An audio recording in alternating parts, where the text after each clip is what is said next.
ИСАР доби сериозно намалена сметка за струја за месец декември, откако владата на јавните предпријатија им овозможи повластена цена на струјата.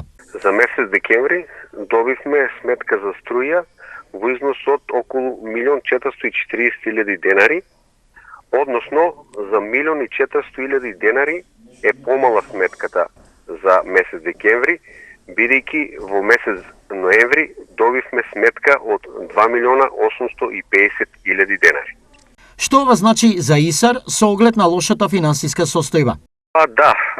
Во изминатава година, 2022 година, со енергетската криза се натоложија многу сметките за струја беа енормно високи и се натоложија многу долгови на јавното предпријатие.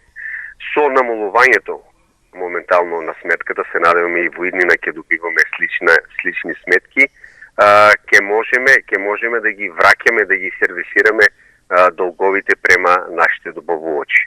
Освен ИСАР, и останатите јавни предпријатија добија пониски сметки за струја. Намалувањата се од 20 до 50%.